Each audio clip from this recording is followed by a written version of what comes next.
Vamos lá, galera do nono ano da nossa 16ª aula, Ciências, do professor Paulo Sérgio. Hoje nós iremos falar sobre as ligações químicas, os tipos de substâncias que formam as ligações químicas. Então vamos lá, as ligações químicas formam substâncias de três grupos: substâncias iônicas, moleculares e metálicas. Cada um com uma característica diferente. Então vamos ver algumas características dessas três tipos de substâncias, tá certo? Então vamos lá. Propriedade de algumas substâncias químicas. Aí aqui nós temos na primeira coluna, a substância, né? Depois aqui na coluna do meio nós temos a fórmula que representa essa substância. Aqui nós temos a temperatura de fusão da substância. E aqui conduz corrente elétrica no sólido ou no estado líquido. Então nós vamos ver as características dessas três substâncias para começar, e depois a gente vê como é que essas substâncias são formadas, tá bom? Então vamos lá. Primeiro vamos ver aqui as características das substâncias moleculares. O etanol, que é o primeiro que a gente tem aqui, que é o álcool, né? O álcool etílico, esse álcool comum que a gente compra em farmácia, tem a fórmula C2H6O. Veja aí, ó, a temperatura de fusão dele é menos 114 graus Celsius, ou seja, quer dizer que a menos 114 graus Celsius ele já é uma substância líquida. Para vocês terem uma ideia, a água a 0 graus Celsius, ó, ela já é uma substância líquida. Aí ele conduz corrente elétrica? Não, nem no estado sólido e nem no estado líquido. Nenhuma das substâncias covalentes, né, que são essas substâncias aí, tem a característica de conduzir corrente elétrica. Nenhuma delas conduz corrente elétrica. Nem o etanol, que é o álcool, nem o gás cloro e nem a água, né? O gás cloro é representado por Cl2, a água pelo H2O. O Cl2 ele está líquido a menos 102 graus Celsius, a temperatura de fusão, né? Quando chega a 102, se ele tiver a 101 graus, menos 101 graus Celsius, ele é sólido.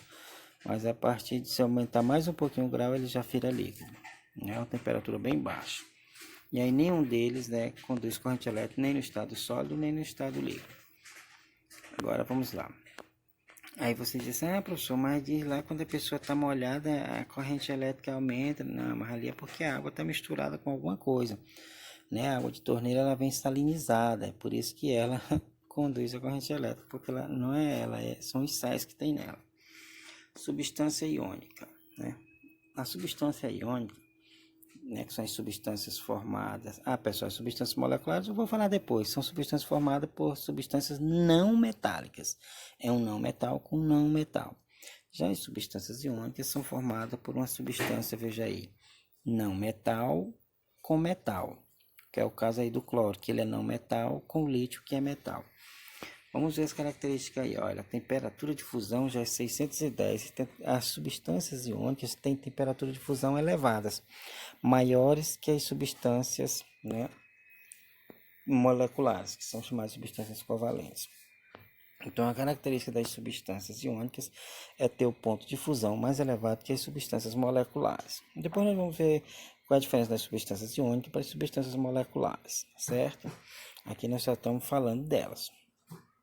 O importante de vocês saber é que existem as três substâncias. Substâncias moleculares, que são formadas por elementos químicos não metálicos. As substâncias iônicas, que são formadas por um elemento químico metálico e um não metálico. E as substâncias metálicas, que são formadas apenas por substâncias metálicas, elementos químicos metálicos, tá certo? Então, vamos lá. Então, vamos ver aqui a característica das substâncias iônica. Veja lá que as substâncias moleculares elas não conduzem corrente elétrica de jeito nenhum. Já as substâncias iônicas, vejam só, no estado sólido elas não conduzem corrente elétrica, mas já no estado líquido, olha só, elas sim conduzem a corrente elétrica, né? Elas deixam passar a corrente elétrica no estado líquido. É por isso que eu disse que a água salinizada, ela conduz corrente elétrica, porque na verdade é o sal que está conduzindo essa corrente elétrica. As substâncias iônicas geralmente formam um sal. O cloreto de lítio é um sal, o brometo de potássio, que é esse BRK, é um sal, e o cloreto de cálcio também é um sal, certo?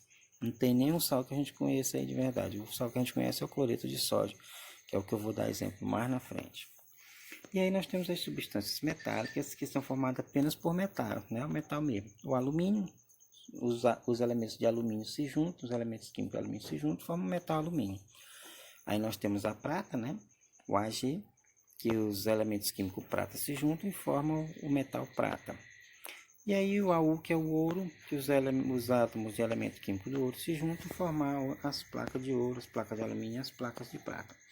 Veja agora, a temperatura de fusão são mais altas ainda, né? Então, se eu perguntasse, dos três elementos, das três substâncias, qual tem a característica de ponto de fusão mais elevados?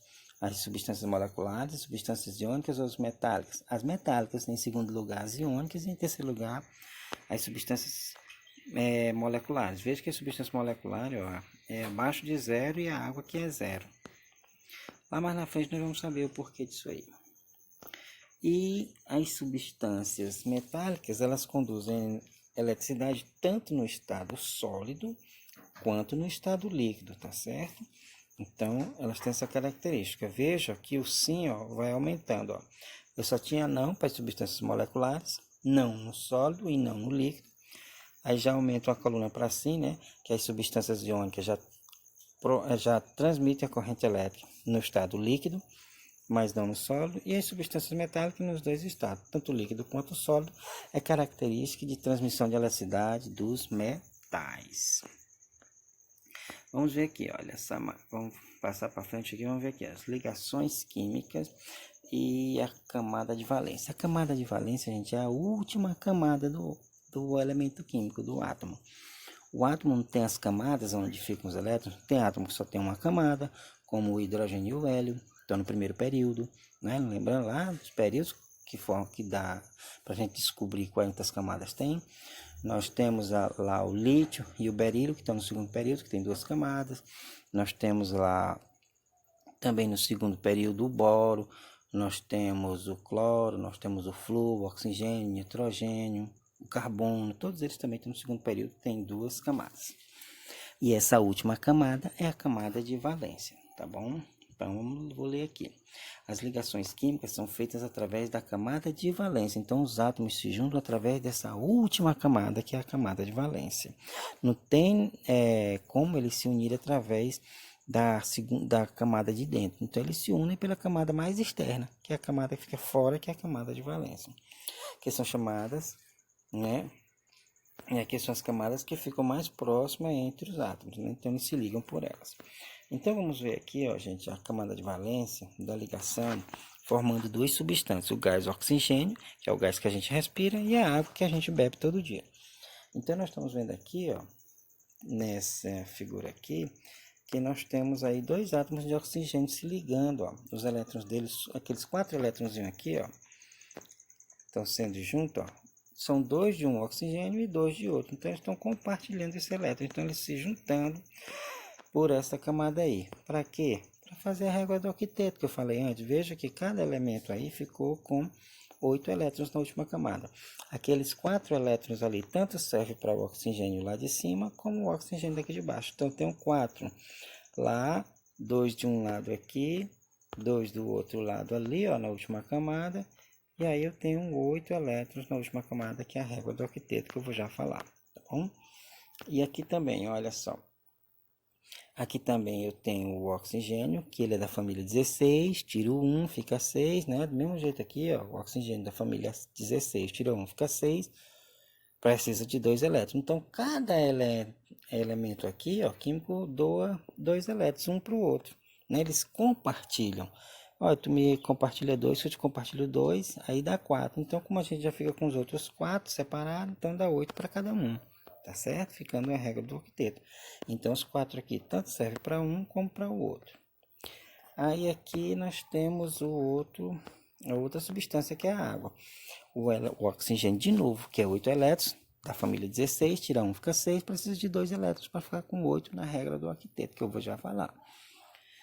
E aí o oxigênio, ó, o hidrogênio vai, né, ó, compartilha um elétron com o oxigênio, e aí, ó, cada um ficando com 8 elétrons, beleza?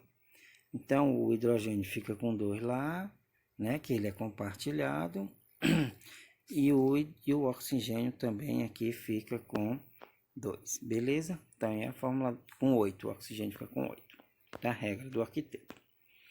Então, vamos lá. Vamos ler bem que assim foi que o Lewis fez, olha só.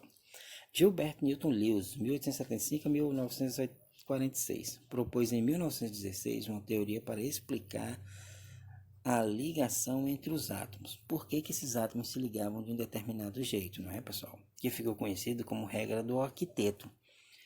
De acordo com a regra do octeto, um átomo estará estável quando sua última camada, que é a camada de valência, possuir 8 elétrons, ou 2, que é no caso de se tratar da camada K, naquela primeira camada, que é o caso do hidrogênio, né?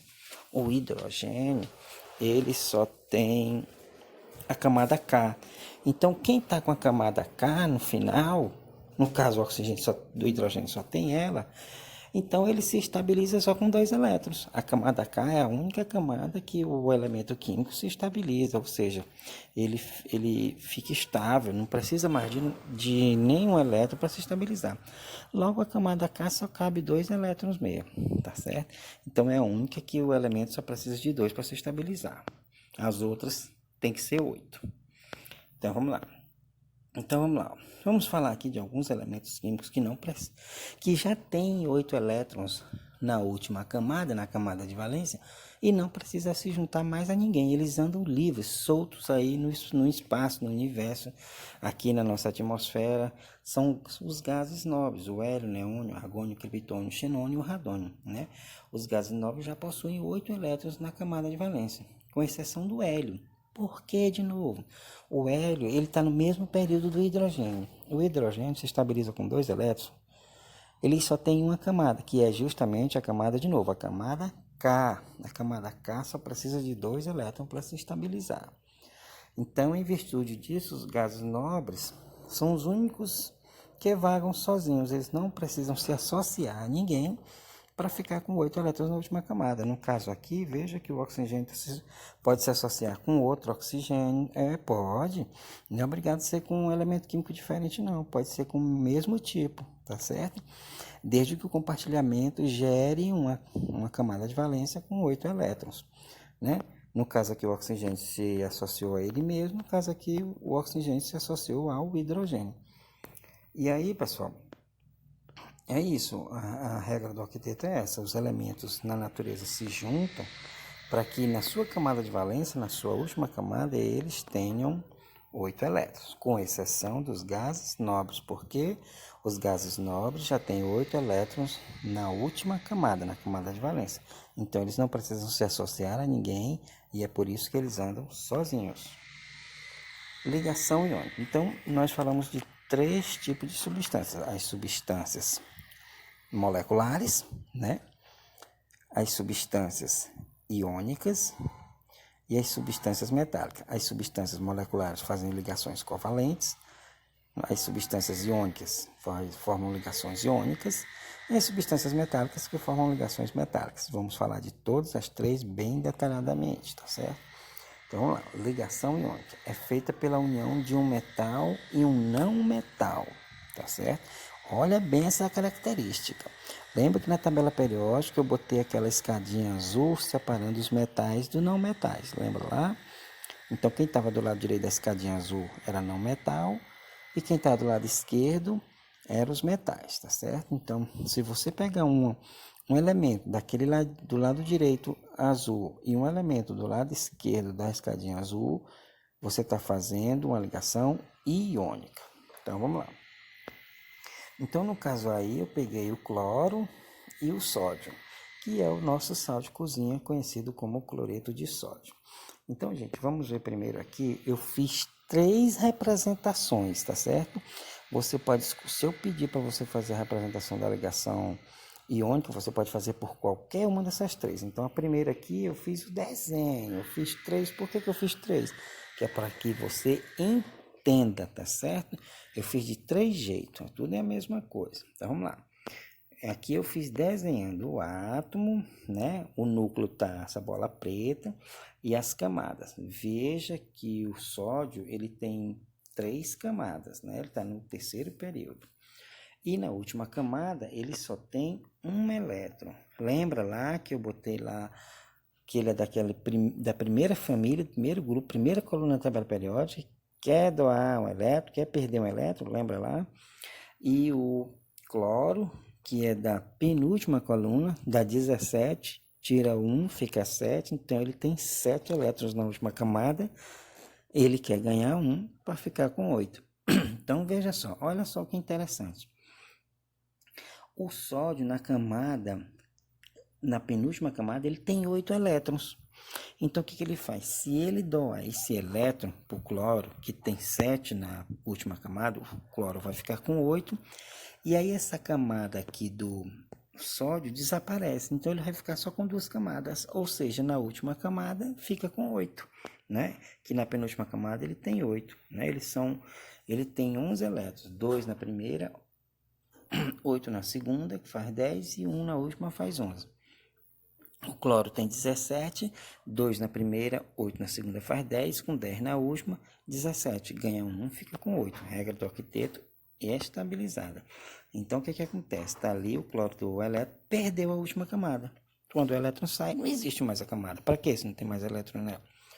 Então, aqui ele ficou com 8 elétrons na última camada, se estabilizou com 8 elétrons na última camada, por isso que ele doou o elétronzinho dele. E o cloro agora ganhou o elétronzinho do sódio, o cloro ganhou o elétron do sódio, ficou com 8 também na última camada, e agora os dois estão juntinhos, se dando de bem. Tu tem 8, eu tenho 8, então nós estamos beleza, nós estamos nós dois estabilizados, tá certo? Então aí, analisando pela regra do octeto, cada um se deu de bem. Fazendo outro tipo de análise, agora nós vamos fazer o seguinte. Ali eu fiz os desenhos dos átomos com as camadas. Aqui eu só vou representar as camadas, quantos elétrons cada um tem na sua camada. A mesma coisa lá de cima, olha. O sódio, de novo lá, o sódio, o Na. Ele não tem 2 elétrons na primeira camada, que é a camada K? Tá aqui, ó, 2 elétrons na primeira camada K. 8 elétrons na segunda camada K, lá também tem 8 elétrons. E aqui na camada M, né, KLM, tem só 1 elétron. Vamos aqui para o cloro. O cloro, ele também tem 2 elétrons na primeira camada, 8 na segunda. Professor, é igual. Por que é igual? Porque a primeira camada só suporta 8. Ou 2. A segunda só suporta 8. E aí você tem que ir enchendo e passando para as camadas seguintes. É por isso que todas as camadas são iguais para átomos que têm mais de 10 elétrons. E aí é o seguinte, olha só. No final ficou o quê? Depois que eles reagiram, tá aqui o cloro, vamos falar do cloro, 2 na primeira, na camada K, na camada 2, que é a L, tem 8 elétrons, e na camada M, que é a terceira camada, tem 7 elétrons, precisando de 1. Aí, ó, isso aí foi antes da reação, depois da reação que eles reagiram, é por isso que eles reagem, para ganhar estabilidade. Agora o sódio ficou só com 2 camadas, olha, a K e a L, que nem aqui, ó, o cloro ficou só com 2 camadas, a K e a L, na camada K com 2 e na camada L com 8, justamente o que tem aqui, ó, na camada K com 2 elétrons e na camada L com 8. E o cloro, ele ficou, né, do jeito que tá lá, ó, a primeira camada é com 2, a primeira camada K com 2, a segunda camada L com 8 e a terceira camada M com 8. Veja aí, ó, K2, L8, M8 também, tá certo? E uma outra forma de apresentar, pessoal.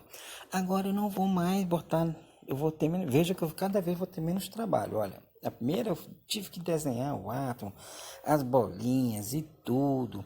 Aí dava um trabalho danado fazer daquele primeiro jeito. Aí eu simplifiquei mais. Representei agora só a quantidade de elétrons que tem nas camadas. Aí vocês já sabem colocar, não é sair dividindo.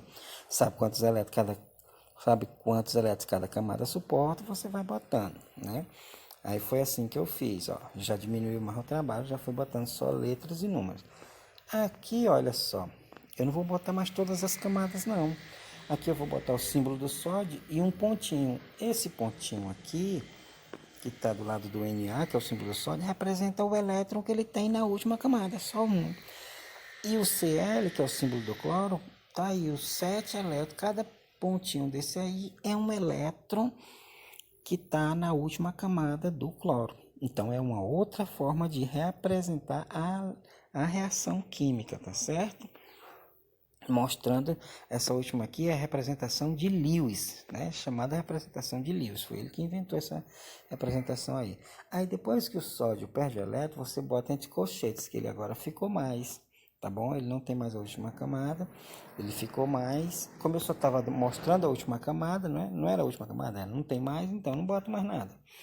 E o cloro agora, ó, a última camada dele com 8 e os símbolos em menos, tá certo? Então é por isso que eles se juntam, porque um é mais e o outro é menos. E por que ele um é mais e o outro é menos? Quando é que eles são chamados assim? Agora eles vão ser chamados de íons. É por isso que o nome da substância é substância iônica. Nós estamos falando aqui das ligações iônicas, tá vendo aqui, ó? Ligação iônica. Porque elas formam íons. Nós vamos ver mais na frente que as ligações moleculares e as metálicas, elas não formam íons, tá certo?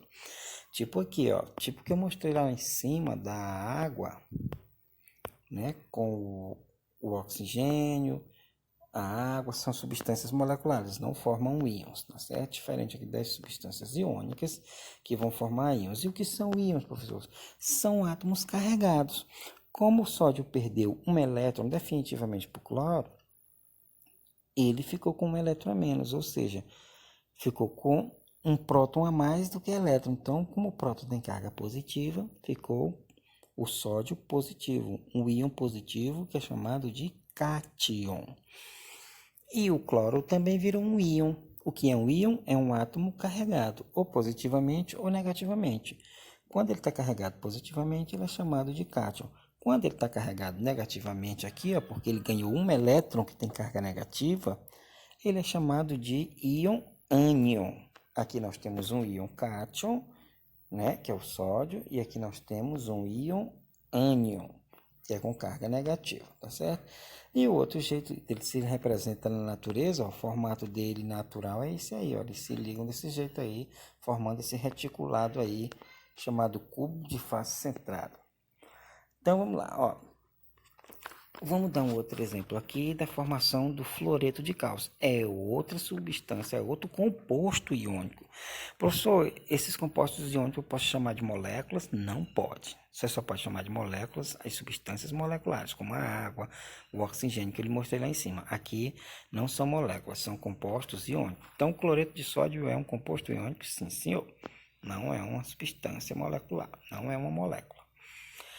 Então vamos ver, a formação do cloreto de cálcio, eu de novo peguei a representação de Lewis, ó, a última representação aqui, não fui atrás nem de fazer desse jeito aqui do meio e nem desse jeito aqui desenhando os átomos com os átomos com as bolinhas de elétrons. Então foi do jeito mais simples de Lewis, eu descobri que o cálcio ele pertence a qual coluna? A segunda. Então, já sei que o cálcio tem 2 elétrons na última camada.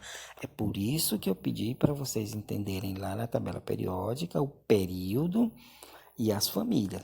Primeira família, que é no caso do sódio, um elétron na última camada. Aí fica fácil de eu fazer a representação de Lewis. Olha, só tem um elétron na última camada. O sódio aí, ó, o Na, só tem um elétron na última camada. E é por isso que eu posso fazer desse jeito aí, ó, mostrando a última camada dele com um elétron. E o cloro, por isso que eu posso fazer desse jeito. Qual a família ele pertence? Ele pertence à família 17. Tirou 1, fica 7. Significa que ele tem 7 elétrons na última camada. Então fica fácil fazer só pela última camada, eu sabendo qual é a família. Geralmente você vai poder pesquisar pela tabela periódica, é isso, quando for fazer as atividades. Então, olha só, o cálcio, ele está na família 2, então ele vai ter o que? Olha, 2 elétrons na última camada. E está aí representado os 2 elétrons dele na última camada. Na característica que eu mostrei para vocês lá, o cálcio quer perder elétron. E o flúor pertence à família lá, 17, a mesma família do cloro, que também quer ganhar um elétron, a mesma família do cloro. É flúor, cloro, bromo, iodo e astato. Então, o cloro está na mesma família no mesmo grupo do flúor. Então tem 7 elétrons na última camada, quer ganhar um elétron. Como o cálcio tem 2 elétrons, então apenas um cálcio vai dar conta de 2 flúor, né? O cálcio vai doar um elétron para um flúor e o outro elétron para outro flúor, né? Formando isso aqui, ó. Agora veja que ele é mais 2, gente. Por quê? Porque aí ele já perdeu 2 cargas negativas, que são os 2 elétrons. Se eu pego cargas negativas, eu vou ficando positivo. Se eu ganho cargas negativas, eu vou ficando negativo, né? Que são os elétrons. Então ele ganhou 2 elétrons, ficou com 2 cargas negativas, tá certo? Ó. Então aqui eu tenho um cálcio ganhando não, perdendo 2 elétrons, ficando carregado mais 2, porque só um cálcio, tá aqui o número 1zinho, ó, dizendo que só foi um cálcio, umzinho aqui embaixo, dizendo que foi só um cálcio que perdeu 2 elétrons. E aqui eu tenho o flúor, 2 flúor, sendo que cada um ganhou uma carga negativa, tá certo? Tá aqui o 2zinho dizendo que foram 2 flúors. Então, mostrando aqui 2 flúors, cada um ganhando a carga negativa. Então, aí nós temos um outro composto iônico chamado de fluoreto de cálcio, né? O composto de fórmula CaF2. Gente, para que essa aula não fique muito extensa e tenha muito acúmulo de informação numa aula só, eu vou parar por aqui nas ligações iônicas. Espero que vocês tenham entendido.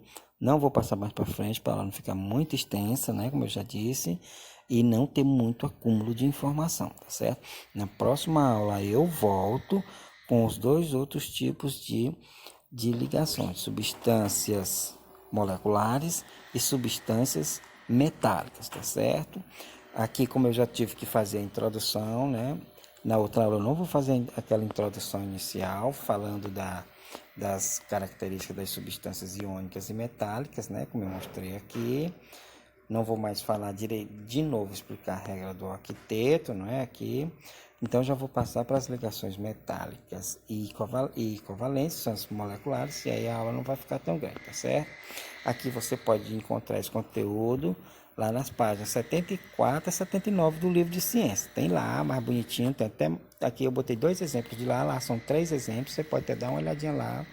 E aí eu vou pegar as atividades de lá também, tá bom? Eu vou pegar algumas atividades de lá e vou inventar outras aqui da minha cabecinha, tá bom? Que vocês vão saber responder. Até a próxima aula. Tchau, tchau.